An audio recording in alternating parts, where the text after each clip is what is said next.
जय हिंद दोस्तों, सबसे पहले वीडियो देखिए, बाद में मिलते हैं। यार देखो, कुछ लोग होते हैं जो बड़े ना ढीठ किस्म के लोग होते हैं। उनके मुंह पे लिखा होता है कि यार ये कुछ पता ना अखंड किस्म के बगारत इंसान है ये लोग। उनमें एक आता है माइकल वॉन। मतलब इसकी अपनी टीम का मैच हो ना हो, बेगानी शादी में अब्दुल्ला दीवाना वाला काम इस घंटे ने जरूर करना है। और भाई बॉर्डर गवस्कर ट्रॉफी इंडिया और ऑस्ट्रेलिया की है, तू अंदर से बाजी लेके आ रहा है अपनी, इसका मुझे तुक नहीं बनता। मतलब वो एक इंटरव्यू चल रहा था, एक पॉडकास्ट चल रही थी जिसमें जो है वो युवराज सिंह भी बैठे हुए थे, एडम गिलक्रिस्ट भी बैठा हुआ था, जिसमें एडम गिलक्रिस्ट ने ऋषभ पंत के लिए बड़े अच्छे अल्फाज बोले थे। और माइकल वान भी बैठा हुआ था 2 टके का, और इसने बॉर्डर गवस्कर ट्रॉफी के लिए बोल दिया कि इंडिया बहुत बुरी तरह पिलेगा। मतलब 3-1 या 4-1 से इंडिया हारेगा। इसकी बजाता हूं मैं जरा खुल के। जस्ट टेम्परामेंट, आपको जीतना भी है, सेंटर भी नहीं है। मैं मुंबई टेस्ट मैच की बात कर रहा हूँ और उसके बावजूद क्रिटिकल मोमेंट्स पे टेम्परामेंट दिखाना और फील्डिंग लाजवाब, बॉलिंग लाजवाब और एक स्पिरिट के साथ जो है वो खेलना, ये बहुत बड़े प्लस हैं टॉम लैथम और न्यूजीलैंड के लिए। भारत के टॉप ऑर्डर ठीक नहीं है, काम करना पड़ेगा, इसलिए कि ये हैप हैजर्ड किस्म की सिचुएशन मुझे लगती है। हैप हैजर्ड वर्ड नहीं है, ये स्पॉस्मैटिक वर्ड है, यानी कि कुछ 4 कदम अच्छे, 4 कदम खराब, फिर 2 कदम अच्छे, 3 कदम खराब। तो ये इसमें कंसिस्टेंसी लाने की जरूरत है। और फिर अगर आपने ऐसी पिच बनाई है तो फिर बल्लेबाजों को सोचना है कि किस तरह से बैटिंग करनी है। ये नहीं हो सकता कि न्यूजीलैंड आपसे बेहतर बैटिंग कर जाए और आपसे बेहतर बॉलिंग कर जाए उन पिचेस पे जहां पे आपको बॉस करना था टेस्ट मैच और टेस्ट सीरीज। सो आगे चल के अब देखना यही है कि इससे क्या सबक भारत लेता है। तीसरा फास्ट बॉलर जो है वो नसीम, तो मुझे नहीं लगता शायद वो खेलें। अगर हसनैन को आपने खिलाना है तो खिलाएं, वरना हसनैन की जगह आप आमिर जमाल को डाल दें। और जो उसके बाद जो एक और ऑप्शन है आपके पास जो है फैसल अकरम का आता है, ठीक है, वो जो है वो left arm spinner, wrist spinner आप बोलें, चाइनामैन बोलें, जो भी बोलें, वो उनके पास कुछ एक्सपीरियंस है डोमेस्टिक क्रिकेट का। वो कुछ थोड़े से 25-30 मैचेस खेले में लिस्ट ए के, उनके पास कुछ एक्सपीरियंस है, 40-45 विकेट्स हैं। लेकिन अगर अराफात मिनाज जो है वो लेफ्ट आर्म स्पिनर है, उनके ऊपर जाएंगे तो उनका बिल्कुल एक्सपीरियंस नहीं है। 17-18 कोई लिस्ट ए के मैच है, T20 भी कुछ भी नहीं खेले हुए, मतलब वो इतनी ज़्यादा क्रिकेट नहीं खेले हुए। ये आप अंदाज़ा लगा सकते हैं कि हमारी डोमेस्टिक क्रिकेट के अंदर हमारे पास स्पिनर ही नहीं है, जो कि हम कितने अरसे से बोलते हुए आ रहे थे कि भाई जो ऑप्शंस आपके पास पाकिस्तान टीम में नहीं है वो ढूंढें। हमने पूल ए में जाना है और उनकी प्राइस मनी डिफरेंट कर दें, पूल ए की ज़्यादा कर दें, पूल बी की थोड़ी कम कर दें। ये हमारी सजेशन है। और आप वाली बात भी है, इसमें वजन है, देखें। लेकिन आईसीसी में बहुत ज़्यादा क्वालिफाइड लोग हैं ना, तो वो जो फैसला करते हैं वो समझते हैं वही अच्छा है। ये ऑस्ट्रेलियन टीम को हमने इतनी अच्छी तगड़ी फाइट दी है पहले ओडीआई में, और हम ऑलमोस्ट जीते हुए थे ये वाला ओडीआई, और हमें जीतना चाहिए था। तो भाई उसके बाद हमें लगा ऑस्ट्रेलिया बड़ी प्लानिंग के साथ आएगा, बड़ा हमें सीरियस लेगा कि भाई ये पाकिस्तान टीम तो फाइट कर रही है, ये कर रही है, वो कर रही है। अगला उल्टा ऑस्ट्रेलिया ने हमें मजाक में ले लिया है। मतलब कि हमें घर में टीमें आती हैं वो मजाक में लेती हैं, हम वहां जाते हैं वो मजाक में लेते हैं। तो ऑस्ट्रेलिया ने जिस तरह का मजाक किया है पाकिस्तानी टीम के साथ, जो कि बहुत हैरान कौन है। एक एंगल से आप उसे लॉजिकल एंगल से देखो तो भाई वो आप लोगों के साथ शेयर करेंगे ये ऑस्ट्रेलियन टीम का कैसा मजाक है पाकिस्तान टीम के साथ, और वो पाकिस्तान को इतनी बड़ी अपॉर्चुनिटी क्यों दे रहे हैं, और दे रहे हैं तो क्या पाकिस्तान उसको कैच करेगा, कैसे कैच करेगा। इंडिया की टीम लगातार हारे जा रही है। पहले आपको मालूम है कि श्रीलंका से हारी है, और उसके बाद इंडिया की टीम न्यूजीलैंड के सामने वाइट वॉश हो गई है। और ये आप ये कह सकते हैं कि 100 साल में पहली बार इंडिया की टीम अपने घर में जो है 3-0 हुई है किसी टीम के सामने। उसके बाद पूरी टीम पे जो है वो क्रिटिसिज्म तो हो रहा है, खास करके जो बैटर्स हैं, रोहित शर्मा हो गए, उसके बाद जो है विराट कोहली, जायसवाल, शुभमन गिल। लेकिन एक बंदा इस टीम में ऐसा है कि जिसको कोई क्रिटिसाइज कर ही नहीं रहा है, और उस पर जो है वो हर बंदा जो है प्यार बरसा रहा है, और उस बंदे का नाम है ऋषभ पंत। आपने देखा होगा इंडिया की टीम हारी है, वाइट वॉश हुई है, सारे खिलाड़ियों को क्रिटिसाइज किया गया, लेकिन एक ऋषभ पंत ऐसा प्लेयर है इंडिया की टीम में आजकल जिसको कोई क्रिटिसाइज नहीं कर रहा, बल्कि ऋषभ पंत पे लोग जो है प्यार बरसा रहे हैं। दूसरा ओडीआई मैच एडिलेड में खेला जाएगा और एडिलेड की ग्राउंड हमारी टीम के लिए परफेक्ट है। क्योंकि साइडें बड़ी छोटी हैं, फिर बाकी आप समझ गए होंगे। और दूसरी तरफ जो मैं देख रहा हूँ, क्या टीम इंसल्ट फील कर रही है, हमारी मैनेजमेंट इंसल्ट फील कर रही है क्या नहीं कर रही? जो क्रिकेट ऑस्ट्रेलिया ने थर्ड ओडीआई मैच के लिए अपने प्लेयरों को रेस्ट दे दिया, क्या पाकिस्तान की टीम का लेवल ये हो गया? आईपीएल तो नहीं हो रही है इस वक्त, जो उन्होंने अपनी पूरी टीम को रेस्ट दे दिया। 10 तारीख को तीसरा ओडीआई मैच है और 22 को टेस्ट मैचेस हैं। अब अंदाज़ा लगा लें कि कितना इजी लिया पाकिस्तान की टीम को। ऐसे लिया जैसे कोई बड़ी टीम आती है ना, या इंडिया के साथ खेलती है कोई भी टीम, और टॉप की टॉप टीमों के अलावा वो अपने 6-7 प्लेयरों को रेस्ट दे देते हैं। ऐसे पाकिस्तान की टीम को ट्रीट कर रहे हैं, ये समझ के बाबर आजम को चाहिए कि अपना बैग पैक करें और चलते बने। ये हमने नहीं बोला है, बिल्कुल नहीं बोला है। आप फिर मेरे पे चढ़ाई कर देंगे, हम नहीं बोल रहे हैं। ये ऑस्ट्रेलिया का सबसे सक्सेस है कि विराट कोहली के फुटस्टेप्स फॉलो करे, बैग पैक करे और घर जाए और फ्रेश होके आए। अब आप ये कह दें कि हमने रिकी पॉन्टिंग को बोला है कि हे बड़ी पॉन्टिंग व्हाट्सअप यार जरा एक कम करी, जरा बाबर आजम के बारे चाहे जरा बयान दे दें। हाँ दे दें, तेरी मेहरबानी। नहीं भाई, हमने फ़ोन नहीं किया। मसला ये है कि वो क्रिकेटर बंदा है, वो व्यूज़ के पीछे नहीं भागता, कि उन लोगों के लिए बयान नहीं देता जिनकी पीआर टीम बैठी होती है ताकि उसको कोई व्यूज़ मिल जाए। नहीं, ऐसा नहीं है। उसने एक जनरल लेकिन बड़ी सेंसिबल बात की, और यही बात हम पिछले 6 महीने से, साल से बाबर आजम और क्रिकेट बोर्ड को समझाने की कोशिश कर रहे हैं। लेकिन पता की है, तुसी मननी नहीं करनी, तुसी अपनी है। रिकी पॉन्टिंग ने भी वही बात कर दी।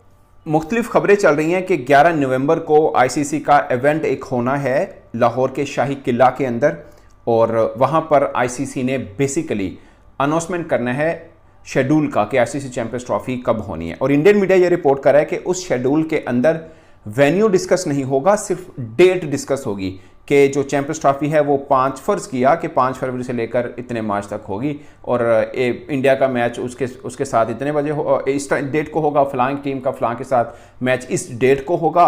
मगर वेन्यू कौन सा है, लाहौर में होगा, श्रीलंका में, पेशावर में, या फिर कुस्तुनतुनिया में, ये नहीं मेंशन किया जाएगा। ये इंडियन मीडिया ये ऐसा कर रहा है। मतलब ये फिर शेड्यूल हुआ कि पता ही नहीं है मैच कहाँ पे होना है, ये अनाउंस करना है आईसीसी ने। और अगर ये अनाउंस करना है एक इवेंट को हाइप देने के लिए, तो ये अपने मुंह पे तमाचे मारने वाली बात है। पाकिस्तान वर्सेस ऑस्ट्रेलिया का सेकंड ओडीआई मैच, जो कि पाकिस्तान के पास एक सुनहरी मौका है कि अपनी जो हिस्ट्री चलती आ रही है हमेशा से, इतने सालों से, कि आज तक हमने ऑस्ट्रेलिया को सीरीज नहीं हराई, तो वो हिस्ट्री को पाकिस्तान बदल सकता है। क्योंकि अगर कल मैच जीतते हैं तो तीसरा मैच इनके लिए ऑस्ट्रेलिया में जीतना आसान है, क्योंकि उनके 5 मेन खिलाड़ी नहीं खेल रहे होंगे। तो दोबारा को वो एक बहुत सुनहरी मौका है, कल का मैच जीतो, अगला मैच आपके हाथ में खुद ही आ जाएगा। वो डोमेस्टिक से ढूंढे, परफॉर्मर लेके आए, लेकिन कहीं नहीं है हमारे पास। अब यही जो कम खेले हुए लड़के हैं जो है, इनको अब खिलाना पड़ेगा। ये क्या नाम है इसका, अरफात मिनाज जो है, ये लेफ्ट आर्म स्पिनर है, उसका ये एडवांटेज हो सकता है कि ऑस्ट्रेलिया के पास जितने भी बैट्समैन हैं जो मुझे लिस्ट में नज़र आते हैं, वो इतने ज़्यादा, मतलब यानी उनके पास लेफ्ट हैंडेड कोई नहीं मुझे लगता, सारे राइट हैंडेड नज़र आते हैं। तो उसमें फिर हो सकता है शायद अरफात मिनाज को शायद ये मौका दे दें कि इसका बॉल बाहर निकलेगा, आम भी होगा, तो कहीं ना कहीं शायद ये हमें फ़ायदा दे दे। तो हमारे पास जो पाकिस्तान टीम जो पहला मैच खेली, उसमें से सिर्फ हम 2 चेंजिंग कर सकते हैं। नसीम की जगह कोई एक ऑलराउंडर ले आएँ, या आप आमिर जमाल या उसको ले, आमिर जमाल को ले आएँ, या हसनैन को कंटिन्यू रखें। फिर एक जो फास्ट बॉलर है, उसकी जगह आपने स्पिनर लाना, तो आप स्पिनर लेके आ जाएं। ये एक्चुअली देखो, टेस्ट क्रिकेट ना, अगर आप उसके लिए कम दिन कर देंगे, मतलब टाइम पीरियड कम कर देंगे ना, तो लोग बोर हो जाएंगे। इस वक्त दुनिया में इंग्लैंड, इंडिया, ऑस्ट्रेलिया, ये 3 टीम हैं जिनकी मैचेस बड़े देखे जाते हैं। न्यूजीलैंड में भी लोग आते हैं। टेस्ट चैंपियनशिप कराई इसलिए गई कि इंटरेस्ट आ जाए लोगों में ना। आप देखें, अभी टेस्ट चैंपियनशिप में सिर्फ बारिश से ही मैच ड्रॉ होता है, बाकी नहीं होता है। अब फैसले होने लग गए। पहले क्या होता था, जैसे हमारे यहाँ पिंडी में जब ऑस्ट्रेलिया आया था तो डीमेरिट पॉइंट मिले थे, एक इनिंग्स हुई थी। तो उसको चेंज करने के लिए इन्होंने ये करा कि ये पॉइंट्स, मतलब जो टेस्ट चैंपियनशिप करा रहे ना, इसमें टाइम पीरियड बहुत ज्यादा है, ये आपका बहुत वैलिड सवाल है। 1 साल के अंदर होना चाहिए, 2 साल बहुत दूर चला जाता है। जो अगली सीरीज है ऑस्ट्रेलिया की और इंडिया की भी, जिसपे सबकी नजरें, बॉर्डर गावस्कर ट्रॉफी, जिसके अभी सही चर्चे हैं, ऑलमोस्ट 20 दिन तो बचे हैं, बट सीरीज इतनी बड़ी है कि हर एक की दौड़ें लगी हुई हैं, हर एक दोनों टीमों की कि भाई हम ये कर दें, हम वो कर दें। उस बॉर्डर गावस्कर ट्रॉफी में इंडिया का कप्तान कौन होगा, इस हवाले से बड़ी इंपॉर्टेंट बात की है इंडिया के एक्स लेजेंड ने, उस बारे में भी आप लोगों के साथ बात करेंगे और आप लोग भी अपना पॉइंट ऑफ व्यू बताना वीडियो के एंड में कि क्या आप लोगों की राय है। और उसके अलावा कल काफी सारी वीडियोस और पिक्चर्स वायरल हुई पाकिस्तान के डोमेस्टिक के वॉशरूम्स की, तो हम खुद भी कायद-ए-आज़म ट्रॉफी कवर करते हैं, तो भाई उस बारे में भी आप लोगों के साथ बात करेंगे, पाकिस्तान की डोमेस्टिक की क्या हकीकत है और ये जो पिक्चर्स वायरल हुई हैं जिस तरह से, और क्या ही क्या बंदा पीसीबी को कहीं मुंह दिखाने लायक छोड़ते नहीं। इससे पहले कभी आपने देखा कि पाकिस्तान की टीम ऑस्ट्रेलिया गई हो और अपने प्लेयरों को रेस्ट दे दिया हो? ऐसे नहीं होता था, क्योंकि हम लोग ये नौबत खुद लेके आए हैं। हम लोग अपने फेवरेट्स खिलाने के चक्करों में ये पाकिस्तान की क्रिकेट को इतना नीचे ले गए हैं, कोई सीरियसली लेता ही नहीं है। अपने तीसरे ओडीआई मैच के लिए एक तो कप्तान उन्होंने जोश इंग्लिश को बना दी है, फिर T20 कप्तान उन्होंने बना दी है, और T20 की टीम देखें, मैक्सवेल, टिम डेविड और एडम जैम्पा और क्या नाम है माइकल स्टोनिस, ये 4 प्लेयर हैं, बाकी सारी टीम नहीं है। तीसरे ओडीआई मैच में स्मिथ आप देख लें, कमिंग्स कप्तान देख लें, मिचेल स्टार्क, हेजरवुड और ट्रेविस हेड, मिचेल मार्श, और अब क्या रह गया, मुझे एक बात बताएं, मानस लबुशैने, क्या इज्जत रहेगी? रिकी पॉन्टिंग ने भी वही बात कर दी जो हम पिछले 6 महीने से, साल से करते आ रहे हैं, लेकिन शायद हम फारसी में बोल रहे थे या कोई ऐसी ज़बान में बोल रहे थे जो यहाँ लोगों को समझ नहीं आ रही थी। लेकिन कोहली के फुटस्टेप्स को फॉलो करे और अपनी फॉर्म रीगेन करे वापस जाके, और किसी और चीज़ों के बारे में सोचे। ठीक है, क्रिकेट से अपने आप को थोड़ी देर इन प्रेशर सिचुएशन से, इंटरनेशनल क्रिकेट से दूर ले जाए और फिर वापस आए। तो हम भी तो यही बात कर रहे थे पिछले 6 महीने 8 महीने से, और लोग कहते हैं कि पता नहीं हमें बाबर से कोई मसला है। कोई मसले वाली बात नहीं है बाबर से। अब आप ये भी कहेंगे कि पॉन्टिंग को भी हमने फ़ोन किया, हाँ जी पॉन्टिंग की हाल है, ठीक ठाक है, जरा यार है बयान दे दें बाबर के बारे। अच्छा हाँ ठीक है ओके। और भाई हमने नहीं किया है, ऐसा नहीं होता है। मसला सिर्फ इतना है, कोई भी क्रिकेटर होगा जो अपने मुल्क के साथ मुखलिस होगा, वो सही मशवरा दे। अभी तक मैंने शाही किला से भी कंफर्म किया, वहाँ पर भी अभी तक की कंफर्मेशन नहीं आईसीसी के इवेंट की, और कुछ ये भी खबरें चली कि शायद पीसी होटल के अंदर किया जाए, वहाँ पर भी अभी तक इस इवेंट को लेकर बुकिंग नहीं हुई है। ये 2 वेन्यूज़ के ऊपर नहीं हुई है। बट पॉइंट इस के शाही किला में शायद इसलिए पॉसिबल ना हो कि लाहौर के अंदर स्मोक का लेवल इतना गंदा है कि वहाँ पर रात को इवेंट करेंगे तो बिल्कुल ही, बल्कि डे में भी एक तरह से वो स्मोक ही स्मोक है, तो वो इवेंट वहाँ बनता ही नहीं है। और अगर इंडोर करना है लाहौर के अंदर, मतलब जो आईसीसी अमूमन करता रहता है चीज़ों को, वो हिस्टोरिकल चीज़ों के ऊपर जाके करता है। इससे पहले जब वर्ल्ड कप की ट्रॉफी पाकिस्तान में आई थी तो वो भी मीनारे पाकिस्तान के अंदर हुआ था, जो भी इनका हिस्टोरिकल वेन्यू होता है, हर जगह पे ऐसा ही होता है। बट पॉइंट इस कि आईसीसी अगर 11 को कर रहा है, आज क्या डेट होगी है, 3 दिन रह गए हैं, तो आईसीसी अभी तक इस चीज़ के ऊपर कोई कैंपेन नहीं है मीडिया की, ना ही पाकिस्तान क्रिकेट बोर्ड की तरफ से इसके ऊपर कोई कैंपेन है, और ना ही अभी तक किसी को पता कि वेन्यू कहाँ है। 11 नवंबर को, जो मुझे पता है, मैंने कल भी व्लॉग किया था, जो मुझे पता है 11 नवंबर को काउंटडाउन शुरू हो सकता है कि चैंपियंस ट्रॉफी को 100 दिन रह गए। भारत का मुकाबला है साउथ अफ्रीका के साथ। भारत की टीम एकदम से डाउनफॉल के ऊपर चल रही है, लेकिन सूर्य कुमार यादव की जो टीम है उसमें इतना दम है, उसमें इतनी वो ताकत है कि वो हर टीम को हरा सकती है। और यही बात साउथ अफ्रीका वर्सेस इंडिया की सीरीज की, तो बड़ा खतरनाक किस्म का मुकाबला चलता है इनकी। जब सीरीज हुई है, काफी सारी ड्रॉ हुई है। स्टार्टिंग में 2007 में इंडिया जीता भी था, 18 में भी इंडिया जीता हुआ है। फिर रही बात पिछली सीरीज हुई थी अफ्रीका के अंदर, उसके अंदर भी इंडिया ने सीरीज को जीता था, तो इंडिया जीता हुआ है। साउथ अफ्रीका अभी तक इंडिया के अगेंस्ट T20 सीरीज से जीता, चाहे वो इंडिया हो चाहे वो ऑस्ट्रेलिया हो। हाँ, ड्रॉ जरूर किया है, तो ये बड़ा जरूरी है कि साउथ अफ्रीका क्या करेगा, क्योंकि कहते हैं ना, इनको तो हम घायल शेर भी नहीं कह सकते। ये वर्ल्ड कप इनसे हारे में बदला तो इनके अंदर होगा, क्लॉसन के अंदर, मिलर के अंदर बदला तो होगा, लेकिन कुछ भी कर लो वर्ल्ड कप थोड़ी हाथ में आएगा। लेकिन फिर भी सीरीज बड़ी एक्साइटेड होने वाली। और उसकी वजह यह है कि ऋषभ पंत ने ये जो सीरीज इंडिया को व्हाइट वॉश हुई है ना, जिसमें इसमें भी ऋषभ पंत अकेला जो है लड़ता हुआ नजर आया है मैदान में, चाहे वो जो है वो पहला मैच हो, चाहे दूसरा हो, चाहे वो तीसरा मैच हो। एक बंदा हमें जो है वो लड़ता हुआ नजर आया बैटर्स की जानब से, और वो था ऋषभ पंत। इस वजह से ऋषभ पंत पे इतना ज्यादा क्रिटिसिज्म हो नहीं रहा है। और ऋषभ पंत, आपको मालूम है कि ऋषभ पंत और बॉर्डर गवास्कर ट्रॉफी का नाता बड़ा जो है वो मजबूत किस्म का है। और लास्ट टाइम जब ऑस्ट्रेलिया में ऋषभ पंत ने ऑस्ट्रेलिया को धोया था ना, उसके बाद ऋषभ पंत की एक नई पहचान बन गई है।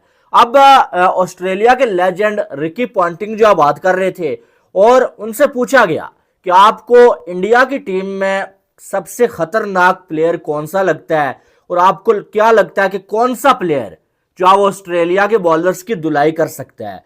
तो रिकी पॉन्टिंग ने विराट कोहली का नाम नहीं लिया, उन्होंने रोहित शर्मा का नाम नहीं लिया, जायसवाल का नाम नहीं लिया, शुभमन गिल का नाम नहीं लिया, बल्कि रिकी पॉन्टिंग ने सीधा सीधा जो है वो ऋषभ पंत का नाम लिया। किस तरह से अपने चांसेस को बनाए रखता है वर्ल्ड टेस्ट चैंपियनशिप के फाइनल के लिए। बहुत मेहनत करना पड़ेगी, ऑस्ट्रेलिया का टूर आसान नहीं होने वाला अगला, बट मोर इंपॉर्टेंटली क्या टैलेंट के साथ भारत को टेस्ट क्रिकेट में उतरना है, ये सोचने की बात है। मैं समझता हूं कि सीनियर प्लेयर्स के ऊपर जो है वो फोकस ज्यादा हो जाता है, क्योंकि मुश्किल सिचुएशन में देखते हैं रोहित शर्मा की तरफ, विराट कोहली की तरफ कि ये हमारे जो है सेवियर होंगे, ये हमें मैच जिताएंगे। फिर उसके बाद जो है वो ऋषभ पंत ही खड़े हुए लेट मिडल ऑर्डर में। सो प्रॉब्लम्स हैं। टॉप ऑर्डर जो है वो इस तरह की कंसिस्टेंसी नहीं दिखाई है जैसे कि फॉर एग्जांपल न्यूजीलैंड ने दिखाई इस सीरीज में। तो बहुत ज्यादा काम करने की जरूरत है। मैं किसी का नाम नहीं लेना चाहता हूं, इसलिए कि हार के बाद जो है ना वो जज्बात जो है ना वो थोड़े से मचले हुए होते हैं, थोड़े से जज्बात जो है वो काबू में नहीं होते हैं। सो ठंडा होके भारत को एनालाइज करना है कि क्या करना है। ये एक बहुत बड़ी फतह है न्यूजीलैंड के लिए और बहुत बड़ी वेकअप कॉल है भारत के लिए। शोएब अख्तर ने जसप्रीत बुमराह के लिए बड़े शॉकिंग वर्ड्स बोले हैं, और जसप्रीत बुमराह के लिए शोएब अख्तर ने पाकिस्तानी बॉलर्स को ट्रोल कर दिया। मतलब बड़ी बात है यार, शोएब अख्तर उठा और मतलब अच्छे अच्छे अल्फाज प्योर वर्ड्स बोले हैं शोएब अख्तर ने जसप्रीत बुमराह के लिए। और कोई भी फास्ट बॉलर जो फास्ट बॉलिंग की कला को जानता है उसको पता है कि बुमराह कितना बड़ा बॉलर, उसको पता है कि बुमराह क्या।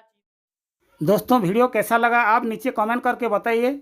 अगर वीडियो पसंद आया तो वीडियो को लाइक कर दीजिए और चैनल को सब्सक्राइब कर दीजिए और शेयर भी कर दीजिए।